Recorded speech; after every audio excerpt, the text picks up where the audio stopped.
welcome to the Strong Men podcast. So many of us men have got it wrong. In our attempts to be strong, we end up fragile, fake and weak.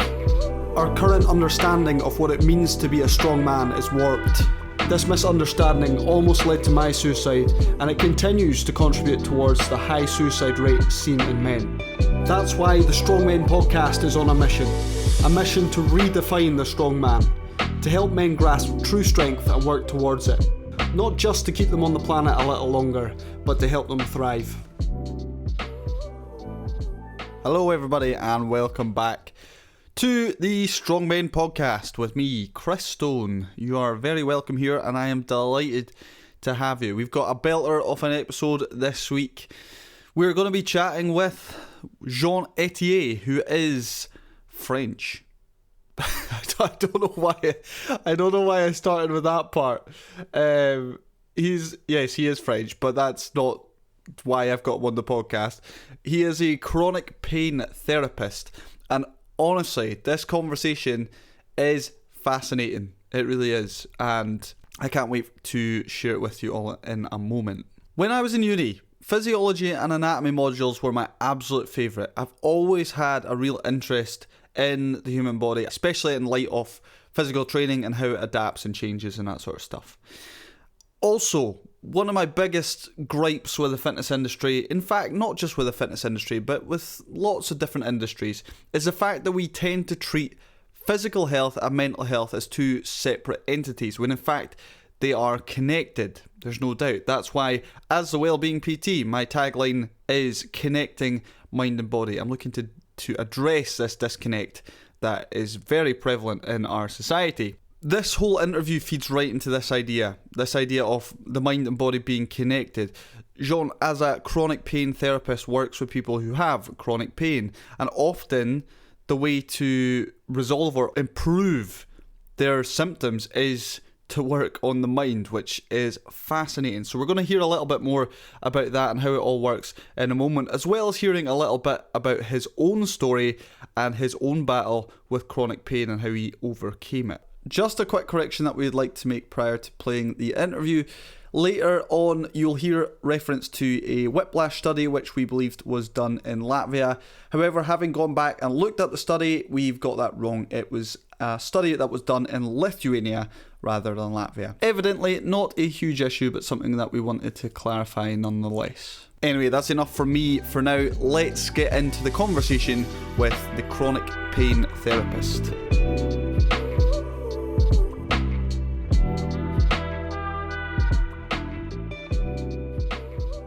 So today we have Jean Itier joining us on the Strong Men podcast. A very warm welcome to you, Jean. How are you doing today? I'm good, thank you. Thank you for having me. I'm delighted to have you on the podcast. I first met you at a local networking event in Edinburgh called Connected. And immediately I was fascinated by the work that you do, which we'll get into later. But firstly, I thought I would give you an opportunity just to introduce yourself, tell all the listeners a little bit about you, where you're from, and a brief overview of what you do. Okay, so my name is Jean Itier. As you can tell, I am French, so that's where I'm from. And I moved to the UK in 2001, but then moved to Edinburgh in 2018. What I do is I work with people who have chronic pain, in particular neuroplastic pain, and I'm sure we can get into that later on, but it's just to be brief, it's a pain that's not caused by a structural issue. And I help people free themselves from that pain and just have a joyful life, which is pretty much what I'm really passionate about, is getting people to not get back to where they were before, because where they were is what brought them pain, and but more towards where they want to be and to lead the life that they want to have. So that's me. Awesome. Well, like I say, thanks very much for joining us and giving up some time to chat a little bit. Now, with these interviews, we are basically starting to, or the whole concept of these interviews is to interview other strong men, and we're considering what strength actually looks like. A lot of that comes down to from my perspective anyway, being able to share a little bit of your own experience, your own story. So I was wondering if we could start there. If you could maybe tell us a little bit about your own story and how you've kind of ended up where you've ended up. That's a really good question. How long have you got? So I think in terms of my own story is I grew up in a family where I had a dad who was quite violent verbally and physically, and therefore quite angry. And that meant that as a child growing up in that family, I was never sure when to say something or not to say something because my father would flip. I'm not telling you that so you feel sorry for me, but it's just so that explains how I came into the kind of work that I'm doing now. Because growing up in that kind of environment, I ended up suffering of a lot of anxiety, and I became very anxious and hypervigilant. I wanted to please everyone and be perfect, be strong, so that people like me. But at the time, I did not realize that this was kind of a sort of protection mechanism for me that I put in place in order to receive what I should have been given, really, which is just love and acceptance from my father. And I then developed like panic attacks in my early 20s. And I just thought it was just, random that things happen.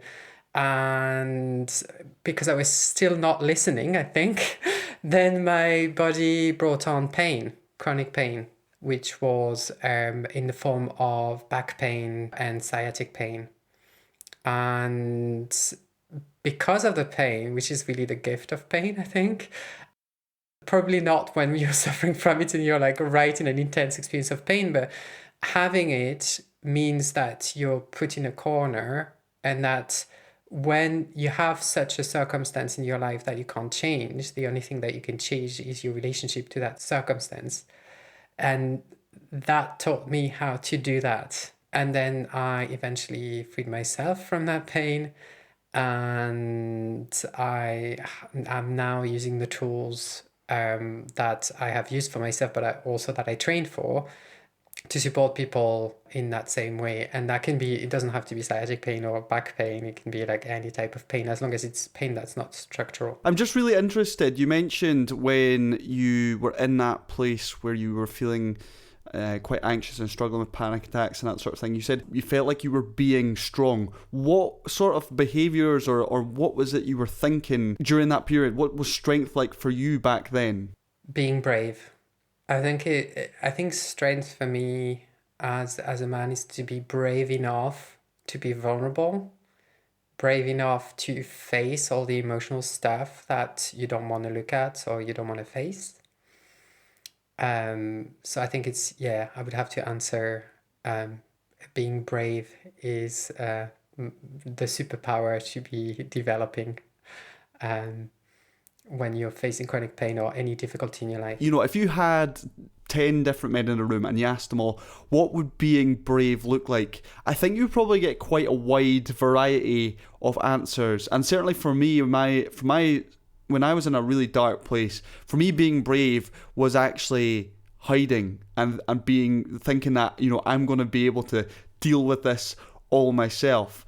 How perhaps do you think that we could shift the narrative to change it more from this idea of being brave is hiding away to, as you say, being brave is actually recognizing there's an issue here and taking steps to address it by being vulnerable? Yes, because I think like for a lot of people, like and men in particular, like being brave is like being bulletproof.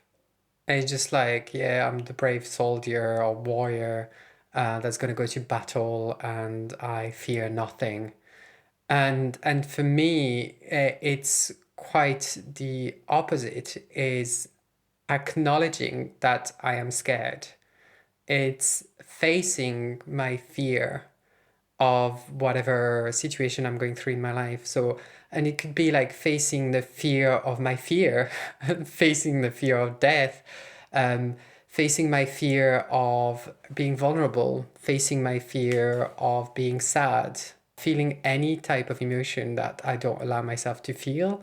And I think that that takes a lot of courage to go there when you've grown up in an environment like, so obviously there's your personal story, but there's also, I guess, the cultural element of being a man, because I think emotions are very gendered.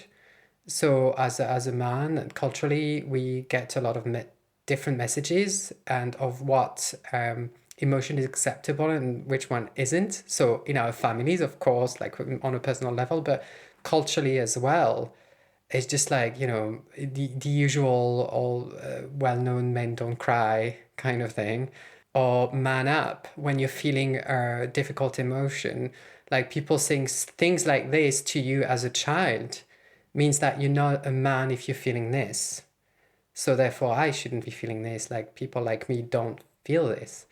And that's actually really, really unhelpful in terms of mental and physical health for men. We're cutting ourselves off from vital information from our own ecosystem, and it's actually going against us. And the less you listen, the more the body will talk. So it starts to whisper at first, and then it will scream.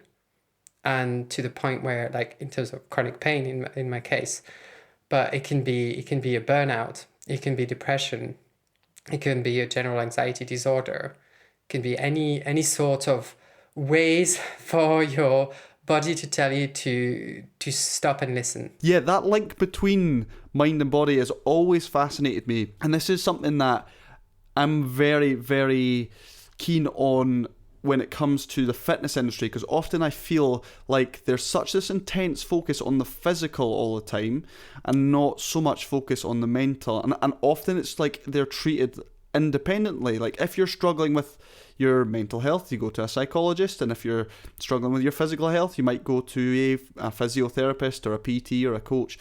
They're not really connected. So that's why as the wellbeing PT, my tagline is connecting mind and bodies, because I feel like there's this disconnection.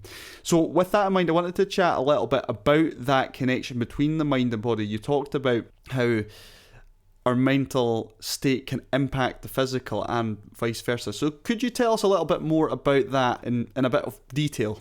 Yeah, so you're absolutely right. Like, I don't think you can separate the two. I mean, it's an ecosystem. The way I look at it is we have an internal system that works together. So, like, you have organs within your body. So if one organ isn't functioning properly, it will influence another organ because they communicate. So if your heart isn't no longer functioning properly, that affects the whole system. It's the same with the liver. It's the same with your stomach. It's the same with anything. Like it's going to have an impact on the rest of the system. Your mind and your body are the same. We might identify them as the brain for the mind, and then the rest is the body. And I would challenge that, because in yoga, the tradition of yoga looks at the mind-body connection, and the way that they define, so when they talk about the ego that we know about, and there's many ways of defining what an ego is, but ego in yoga includes the mind and the body. You can't talk about ego or psychological kind of processes without taking the body into account. So that's the first thing. Also, there's a constant communication between the brain and the body. And the communication happens in two ways. So from the body up to the brain, and from the brain to the body. And the way that happens is that when it's the body communicating with the brain, it's done through a mechanism called neuroception. So it's the way for the nervous system to assess, scan for threats in your environment, but also within your body. So in your environments, that might be like, someone's tone of voice, facial expressions. It could be a fire, it could be an earthquake, it could be like the weather. But internally, it might be a virus, a bacterial infection. It might be something going on. So the nervous system is constantly sending data to your brain. But in return, the brain assesses that information and sends data back to the body. And that happens all the time. So we know this with neuroception, but it works the same with vision. Your eyes don't create a picture. Your eyes are just receptors that send data through the optic nerve to the brain. The brain makes up the image. Our mind is there to use the senses in order to make up a picture of what's going on, making sense of your experience. But the mind can't do that without the body, because the body has the senses. One cannot work without the other. So separating them in that way makes like literally no sense. And it is a relationship, and we have agency over that. We can change the relationship we have with our body, and we can change the relationship the body has with the mind. But people can get better and find what's called homeostasis, which is like balance within the system, because your ecosystem is always looking for balance. And when it's sending symptoms and signals, it's to tell you that something is off balance and you need to be looking at it. And that's what emotions are for. So if you're not listening to emotions, you're not getting the message. The message is important. It's not a negative message. It's a message to protect you and to bring balance into your life again. I've not really talked about this kind of before at all, really, on social media or anything like that. But something that I struggle with on occasions is like health anxiety. So if I begin to, if I notice, if I'm listening to my body, I notice, that's something's a wee bit off. Sometimes I kind of go and like Google symptoms and be like, oh no, I've got this or this or this. And sometimes what happens, and I think this really highlights perhaps what you're saying, is that I start experiencing symptoms that aren't there. Like I'm in almost like psychosomatically, I guess, experiencing symptoms because that anxiety is creating those physical sensations. Of course, like belief, like I work a lot with belief, because it's really important. It's almost like your brain, when it believes something, it can't help but try to find the evidence. And if it doesn't find the evidence, it will try to create what it believes. And so quite often that can happen. And I know this because it's happened to me, like when I support people, when you're quite empathetic with people and people have certain symptoms, it can trigger those symptoms in you. And you start having the pain that the patient has. And simply because empathy is lighting up the area of the brain that's to do with pain. So we are able to put ourselves in the shoes of other people and then therefore feel some of the pain, or what it might be like to feel that pain. So some people can create pain in their body when there's absolutely nothing wrong. But we also know this, what you're describing, it's also a bit like phantom limb pain. People have, there was a reason for the pain to be there, and then the arm was cut off, let's say, but the pain continues to be there because the brain and the nervous system still believe that there's reason to protect that area, when actually it's a non-existent part of you. So when you look around and you start believing that you may have an illness, you may develop the symptoms of that illness, even though you don't have it. It's just because you read it, and the underlying fear is kicking off the danger signal in your nervous system and in your brain. And then they can't help but try to protect you, because if you truly believe that there are good reasons for you to be worried about something, then it will do that, because pain is a protection mechanism. It's a danger signal that says, you need to look at this, you need to stop. The pain is felt in the body, but it's created in the brain, but it's not a part that you do consciously. It's not like you can make up pain, You don't choose to do that consciously at all. It's really like a way to protect yourself, and the way your nervous system will react and your brain really depends on you, because everybody's a unique individual. It depends on your personal experience. So if we go back to my experience, clearly, like there was an environment that was unsafe for me. And then therefore my nervous system has adapted to that environment and has continued to work in that way all the way through my life as an adult, even though there was no need for that level of protection or hypervigilance for my nervous system. But it believed that and continued to do so, just like the phantom limb pain. Something happened traumatic to my body, and then my nervous system continues to believe that that area needs to be protected. So when that happens, then there's pain. But that doesn't mean that you need to continue to have pain. You can recondition the nervous system and the brain so that the pain goes away or reduces depending on people. Just staying on topic with your own story. So you talked about developing this chronic pain. How did you firstly recognise that this is perhaps more than just a physical thing? And then secondly, how did you begin to address that pain? That's a very good question because, and especially when you have anxiety, we're talking about like health anxiety and all that. Because of the pain, I think I was like very much developing the health anxiety kind of element of it, looking for lots of answers and thinking that I have cancer or I have this, I have that. Like, you know, obviously you find the symptoms and you look at the worst case scenario and you start believing that it's possible that you may have this. So the way I went about it is I went to see my GP first. When I work with people, usually they have done all of the things that I'm just going to talk about, and this is like I'm the last port of call kind of thing, because I think for good reasons. I think it's always very important to go and see your GP because it could be a structural or physical issue, and if that's the case, it needs to be picked up. But in the case of chronic back pain, most of chronic back pain is not due to structural issues, but that doesn't mean that you shouldn't go and see your GP. So I think that's kind of like, that's the first thing that I did. I went to see the GP to see like what's going on, then got like an appointment with a physiotherapist, like just I think just to test like, you know, my nervous system and my reflexes and mobility in my back and that kind of stuff.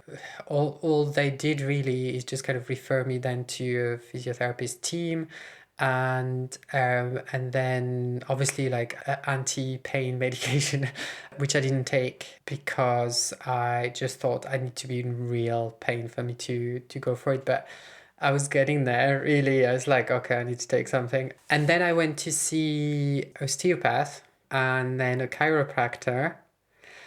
And it's really after seeing the chiropractor that I kind of started considering that it might not be physical. Just because I was just doing like everything that I was being told to do. I'm a very good student. If you tell me that this is going to help, I'll do it. And it was just really getting worse. Rather than getting better. And so I also trained as a yoga therapist. So in terms of movements and what could be helpful for my back, like I knew it all. Like it's just kind of, there's nothing that they could really teach me that I already knew. And actually that was getting counterproductive because my belief that it was physical made it so it maintained the pain, because I really believed that the cause was physical and something was really, really wrong with my body. So that's kind of when I started like questioning things and looking for answers. I discovered, I think I was listening to a podcast. Someone mentioned a book called The Way Out from Alan Gordon. And he was talking about pain in a way that made a lot of sense to me, and had this study that he'd done in Boulder, Colorado, I think. They got really, really great results with something that he used called pain reprocessing therapy, which is what I trained in. And I started reading the book and I was just like, oh my God, I think I might have that neuroplastic pain he's talking about. And then I started like, he's got some exercises. So if there are any listeners in pain, this is a good book. There are some like simple exercises and there's simple science as well around it to explain how pain works. So I started doing some of the exercises and I saw that basically like one of the first thing that I noticed was the pain and how it behaved. Because when you want to know if something is neuroplastic, there are some indications. And then some of them are the fact that the pain changes in intensity, that the pain moves around in your body, that it's sometimes there, it's sometimes not there, that the symptoms are inconsistent, and that sometimes maybe it's triggered, but there are no real cause that you can find or think of that triggers the pain being more today than yesterday, and there are no real reason for that. There are like little clues like that can give you an indication of your pain maybe not being for structural reasons. And I was just convinced, and then so looked for support in that way, freed myself from pain, trained in pain reprocessing therapy. And because I was already supporting people one-to-one anyway, because as a yoga therapist, and when I say yoga therapist, just to understand, it's very broad. That doesn't just mean movement. That means mindfulness, coaching. It might mean breath work, somatic exercises. You're not supposed to be flexible or do like yoga postures. In fact, most of the time when I work one-to-one, there are very few or sometimes none at all. It's just talking and meditation and breath work and that kind of stuff. So I was already working that way. So it's just pain reprocessing therapy kind of fitted in my own practice already very well. And I started supporting people with that and get seeing good results. So that's kind of like how it came along. But I tried like lots and lots of things before I came to the conclusion that maybe the cause is other than what I think it is. So I think you can also do a lot by yourself, but some people do get stuck because it is not easy to learn to relate to pain differently. And there are subtleties to that. Understanding it intellectually is very important, but it's experiencing the tools is like another thing. Like the practical element is really, really important. So that's kind of how I discovered how my pain wasn't for because of a physical issue. You're chatting a lot there about neuroplasticity and neuroplastic pain. Just to clarify, is that just pain created by the brain? And could you then give examples of sort of conditions that perhaps are neuroplastic? So neuroplastic is really a term to say that it's a combination of your nervous system probably because become hypervigilant, overprotective, and then your neural pathways in your brain in conjunction together, they can create pain. So for example, like you can definitely have had like a traumatic physical injury. So in your back, for example, and then it healed. And then that's now become a learned neural pathway in your brain. And then when something maybe intense and emotional happens in your life, it will trigger that neural pathway automatically and use the neural pathway that they know, and it will use your back because that's where you were hurt in the past, so it will use that. But it can just create pain in any parts of your body, wherever works, really. So, and when I say neuroplastic, it's usually that's when it's pain that's not caused because of a structural issue, a physical issue. So you don't have cancer, you haven't got anything broken, you don't have like a chronic condition that's causing, the pain. When there is we can't really find the cause, the physical cause, we can't find anything, then that's usually the pain points towards neuroplasticity. And the conditions that are neuroplastic are conditions like fibromyalgia, for example, chronic back pain. There's the majority is neuroplastic. I've had people with migraine come to see me. So I'm thinking someone in particular that I saw recently who had migraine for 30 years and went to see specialists, and the specialist, after all that time was saying you need to stop looking for an answer. There's nothing wrong with you, which is kind of great news and bad news because you're still in pain. It's but you mean there's nothing wrong with me? I've got pain. So something's wrong. And then, but the cause was neuroplastic, and like she has no pain now. Always, like I said, like always a neuroplastic element to it when there's a structural issue. But the people I work with are people where it's like, it's definitely not physical. So we work on that neuroplastic element. So we work on the nervous system and the unconscious part of the brain. So if you were to have then a person come to you with something like fibromyalgia, migraines, back pain, and they've had all these assessments and that sort of stuff, and they come to you and they ask you, right, what do I need to do in order to start getting or eliminating this pain or reducing this pain? What sort of therapeutic approach do you take with that person to help them move forward? Is it as simple as like talking therapy, or is there like sort of activities and exercises that they have to go away and do? Can you give us a bit of an insight into the work that you do with clients? So that can be very different to different people, but sometimes I can include movement in that for sure, because for some people there's fear of movement because they think that they're going to exacerbate the pain.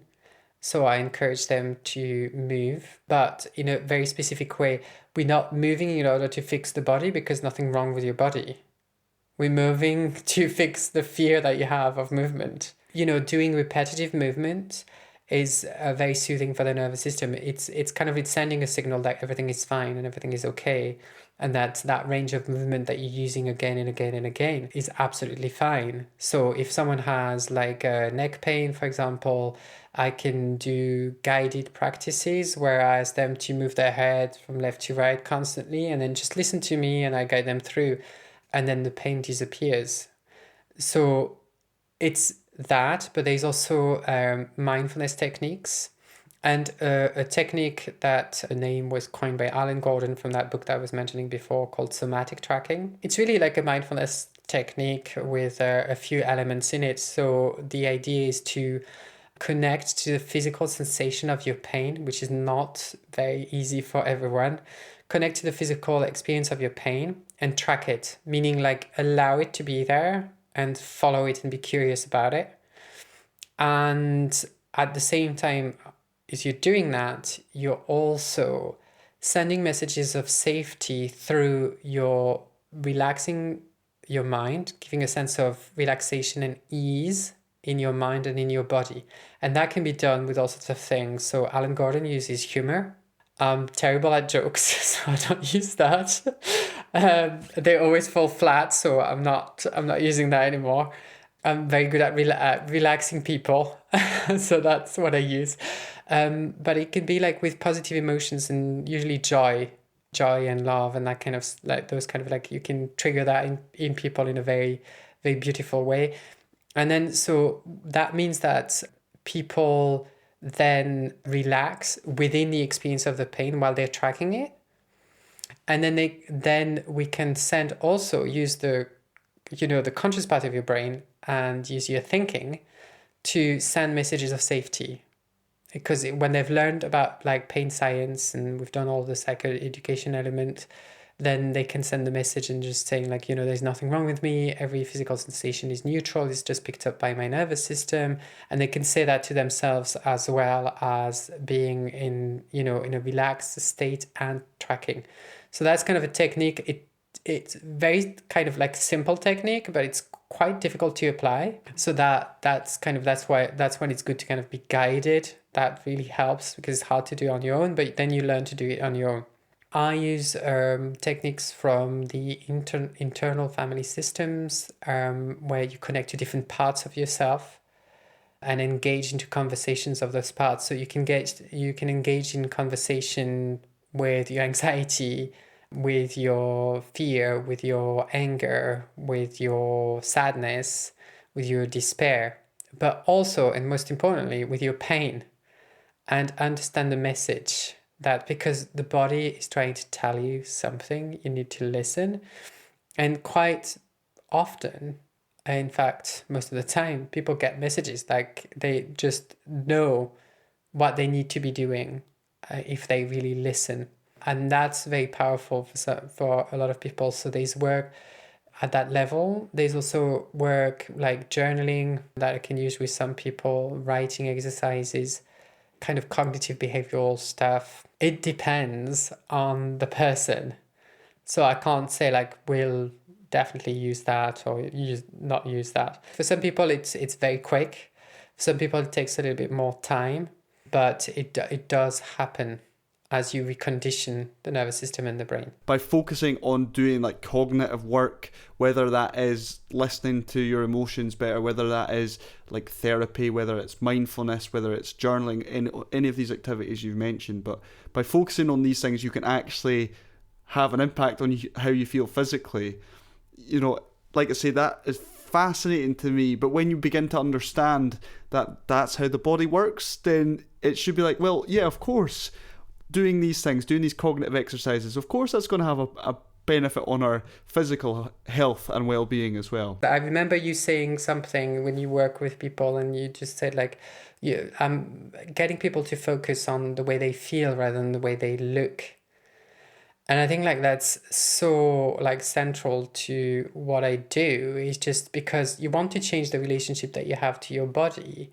And changing the relationship means that your head is not dictating what your body should look like.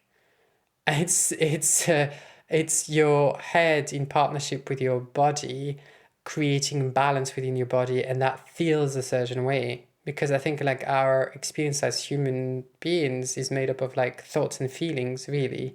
And that's how we relate to those thoughts and feelings that matters. But it's really like truly really important to know what it feels like to feel balanced in your body and in your mind. And that's accessible to all of us, but we just don't know how to. Definitely, yeah.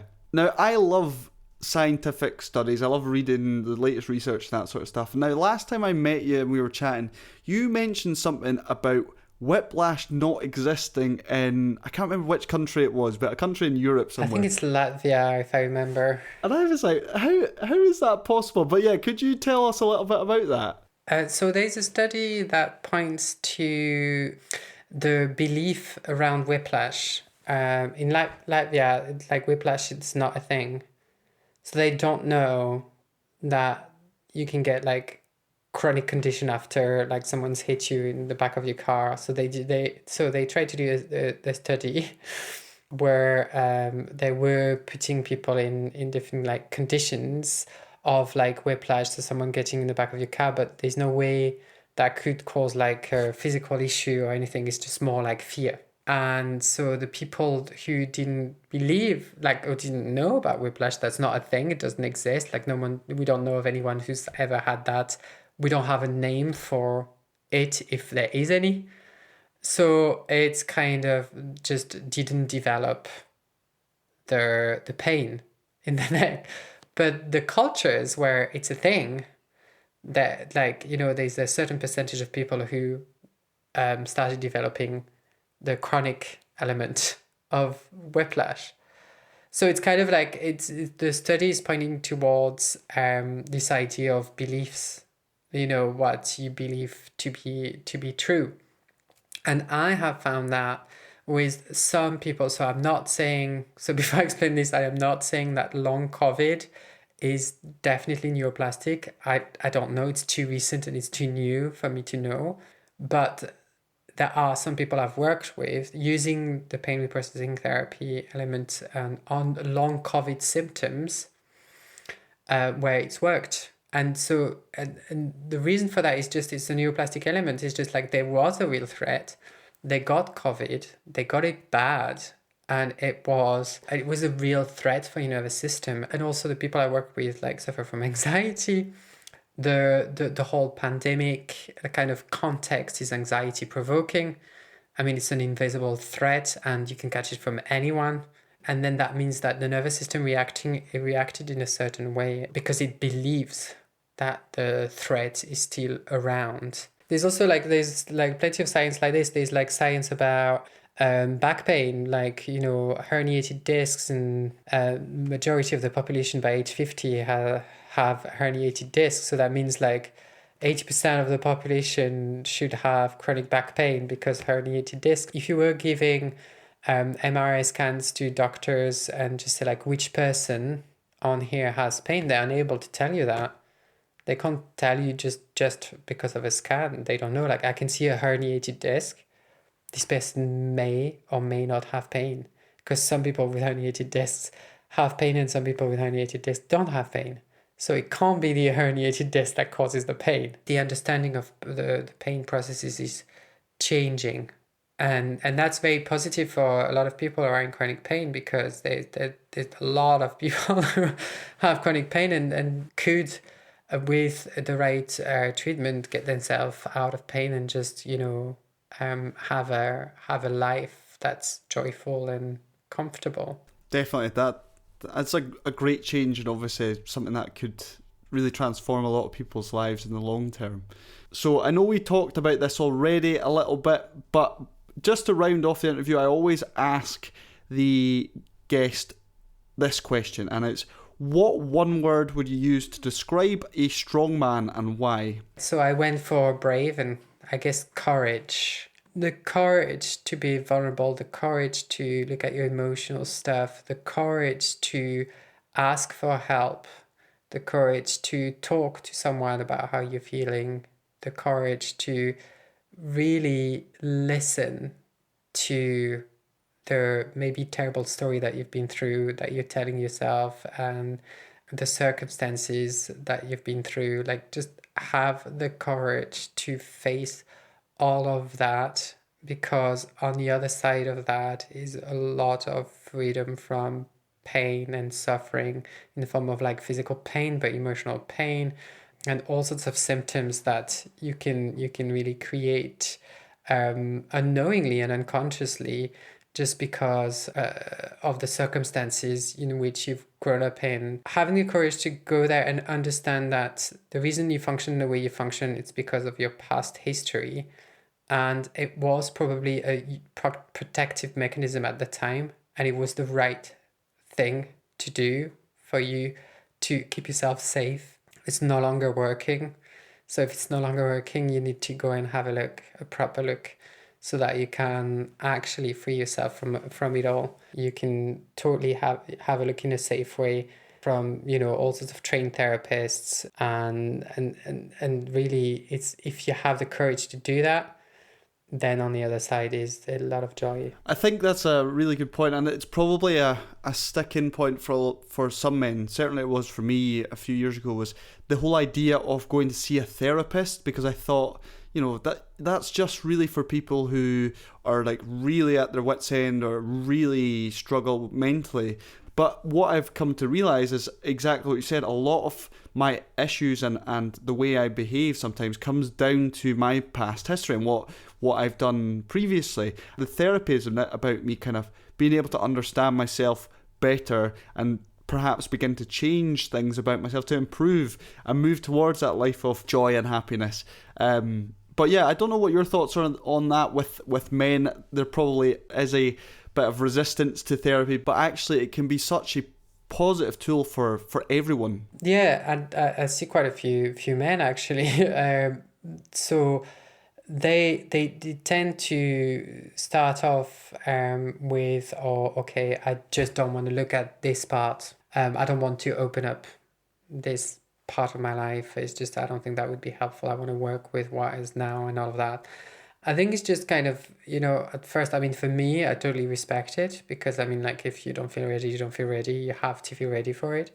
But I think it's going back to courage. It's like, have the courage to go there, because it will be beneficial, and I know it's going to suck in the meantime, but it will get better afterwards. But I guess it's also the courage to break the mold and to do something different to what we've been told to do as men in society, and how to deal with emotion or not deal with emotion, and not look too vulnerable and sensitive because that's for women, or whatever stupid message we've been sent. Have the courage to break that mold and not care about what other people think. And we can get results without having to like dig your past and, unpack everything. Like, it doesn't have to be done in that way either. But it's just like the emotional element has to be dealt with for sure, because it's like, and it's a really good skill, because then you become like super resilient. After you have the courage, that becomes resilience to me, because you've learned like skills that allow you to face any situation, because any situation is really thoughts and feelings. Well, thank you for jumping on the podcast today. And coming on and sharing your experience and your expertise. It's been fascinating, and I could continue to chat to you for probably another hour or so without my enthusiasm dwindling. So yeah, I want just to take some time to thank you for giving up your time to come on the podcast. Just as we wrap things up, here's your sort of little opportunity to kind of promote yourself. So if people are looking to find you, to learn a little bit more about you, what you do, or even work with you, where should they go? Oh, okay. So I have a website called paintherapycoaching.co.uk. So it's in one word, pain therapy coaching. And on there, you'll find information about my own personal story. You'll find a bit more information about pain reprocessing therapy, and then the different modalities that I work with. And you can contact me on there. And I offer like a free 1 hour consultation in order for us to see if we can work together, if you potentially have neuroplastic pain, and also a chance for me to explain like how the work would go and how we would work together. So it's paintherapycoaching.co.uk. Superb. Thanks so much once again, and yeah, we'll chat to you again very soon.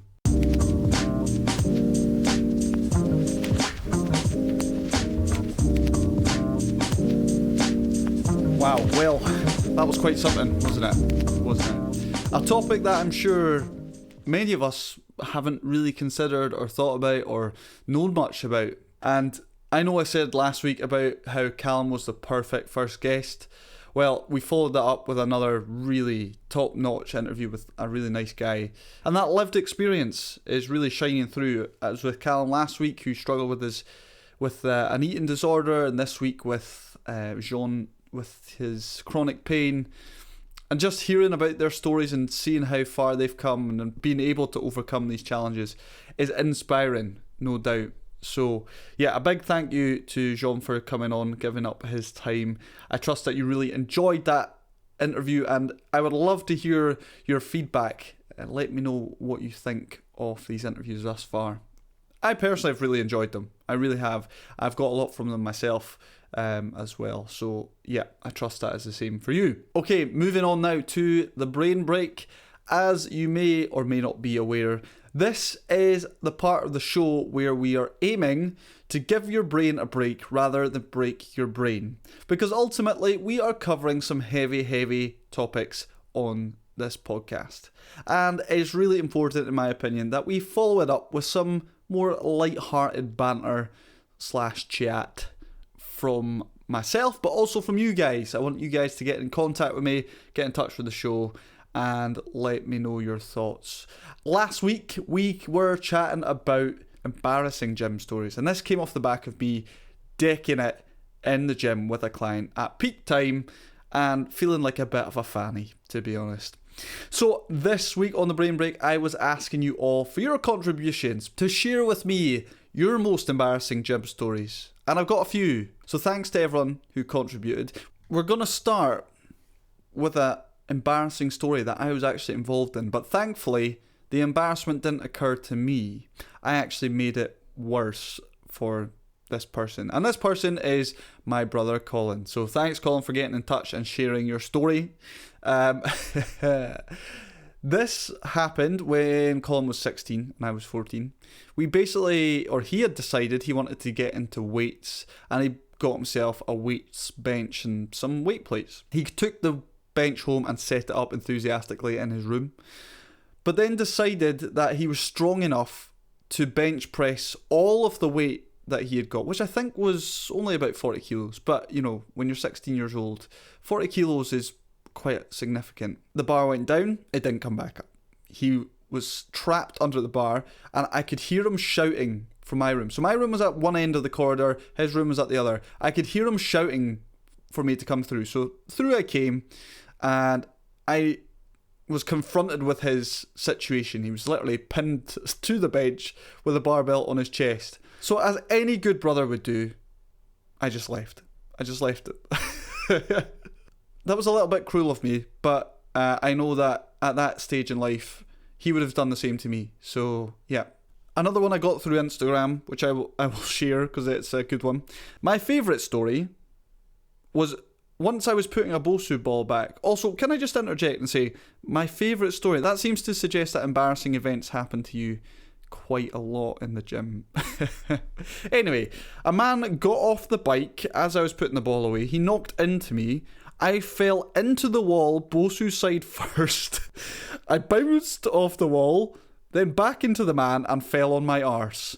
To make things worse, all of the PTs were standing laughing at me. Also, I should say, they weren't laughing at this person in a nasty way. This person was well acquainted with other PTs. That is indeed a belter. On the topic of PTs, I was chatting to one of my old PT pals from my old work, and he was explaining to me that he had an embarrassing incident with T-bar rows. You have one end of the bar, so an empty end of the bar, up tight against a wall, like a corner of a wall, so it's not going to move anywhere, and you just load up the other side of the bar. You then stand over the bar, so it's kind of between your crotch, or in line with your crotch. You then have like a V-shaped handle that you put under the bar and you row from there. PT pal decides, I'm going to do some T-bar rows.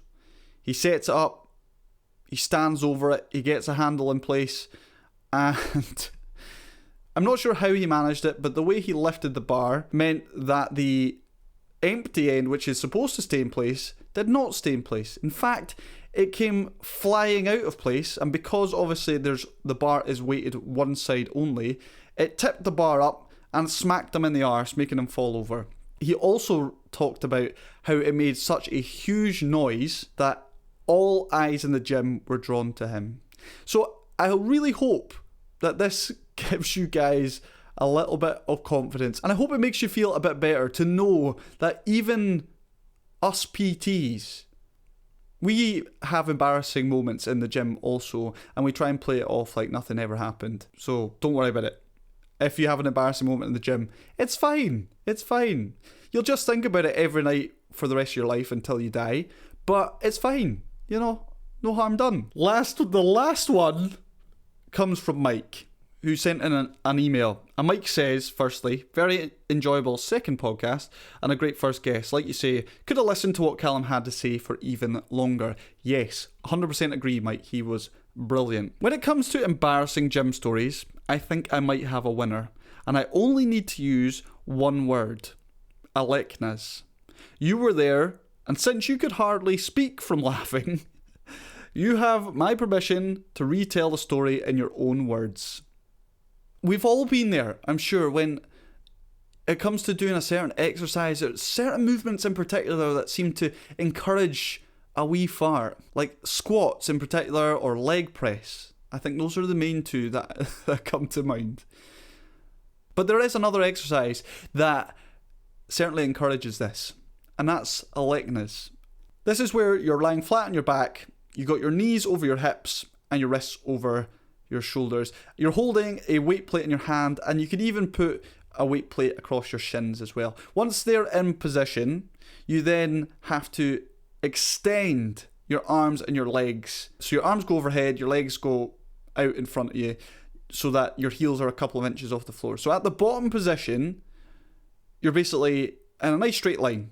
And then once you've done that, you then pull the weights back into that same starting position. So knees over hips, wrists over shoulders. This one time, Mike was running through a set. He got a couple reps done. It was really, really good. I think comes to rep 3.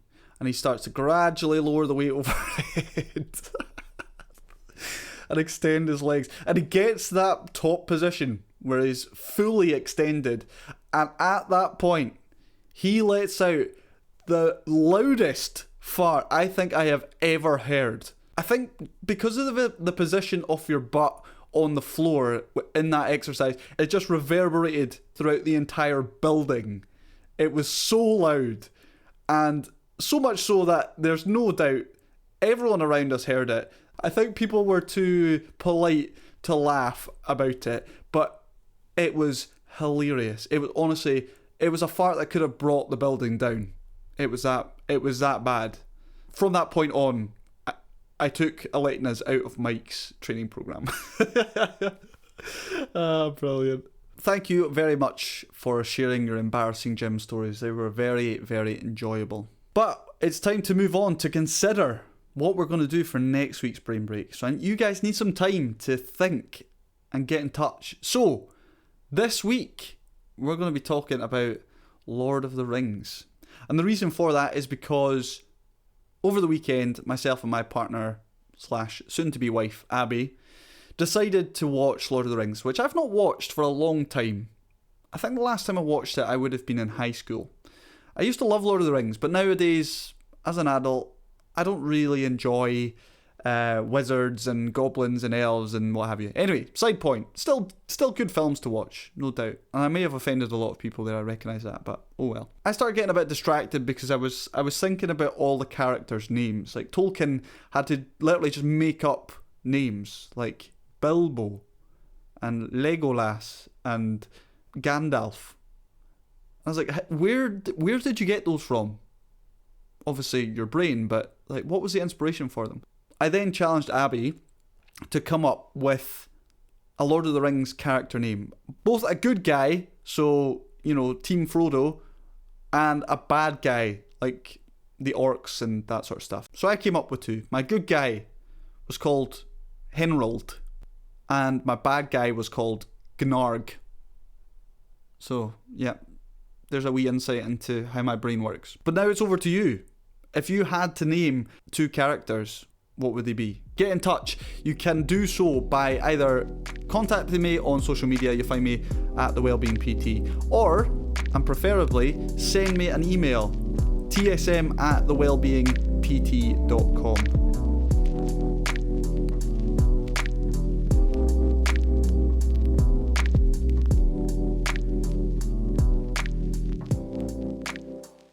Thanks for sticking with me. Just to finish things off, we're going to be chatting a little bit about the Strongmen group. We'll be getting you up to speed with the very latest and giving you an opportunity to get involved to start working on both your physical and mental strength. Saturday past saw the Strongmen build, which is the monthly gym-based session. In this month's build, we were focusing on a pure gym bros session. What I mean by that is it was all upper body exercises, just without the string vests and the ego. We covered some new exercises that we've not yet covered, so the overhead press, some pull-ups, and also PJR pullovers, as well as recapping on a couple of the big compound lifts that we've covered in the past, so your bench press and bent rows too. The guys now have the option of accessing a training program which will tide them over until next month's build session, and this training program uses a number of the exercises that we've already covered in the build session. This training program gives the guys the option to go away and continue to work on their strength and confidence in their own time, whilst also building a little bit of independence away from the group. Not only did we run through these exercises, we also took a little bit of time to open up a conversation about men's mental health, as we always do in these build sessions. And this month we were chatting a little bit about loneliness.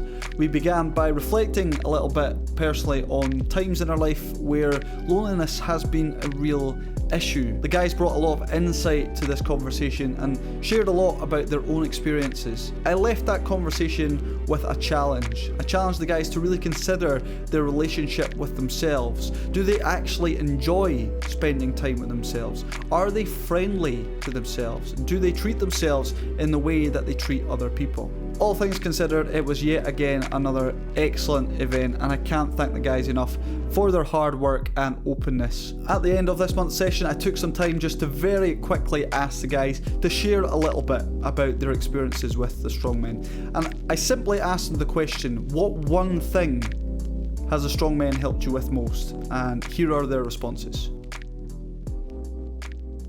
Whenever I went into gym, I sort of stuck to what I know.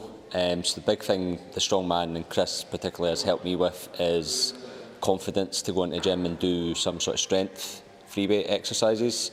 Yeah, that's been the biggest thing for me. I would say building a community of friends in the city, as well as confidence and technique with what I'm doing when I'm working out, as opposed to just winging it or YouTubing it. Getting familiar with the gym with free weights. I have never used free weights, I've only used machines before. I've always been kind of daunted by the free weights, but it's actually, with Chris's expert guidance, it's actually quite good. I love that. I love that. Actually, quite good. But yeah, thanks very much to the guys for sharing their thoughts on the strongmen.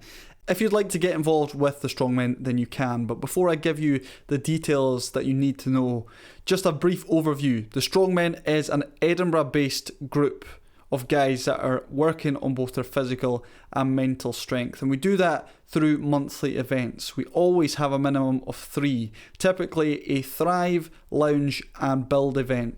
Your Thrive event is a online self-development event. Lounge is a social, and Build, as I've referred to already, is that gym-based event. At the moment, I would consider the strongmen to be in a sort of developmental stage. It is still fairly new, and therefore I'm offering what I call a beta membership. And no, it's not what you think, and there is not an alpha membership. Beta is just to highlight the fact that it is still in its developmental stage, and I'll likely be making changes to the group as I go. Because this group is in this beta phase, I'm offering a discounted rate at the moment. So memberships are going for $89.99. That covers your entrance to all 3 events each month. Members are also added to the WhatsApp community group and will receive some strongmen merchandise as well. But the most important thing for me to emphasize is the fact that this membership cost is going to change come August.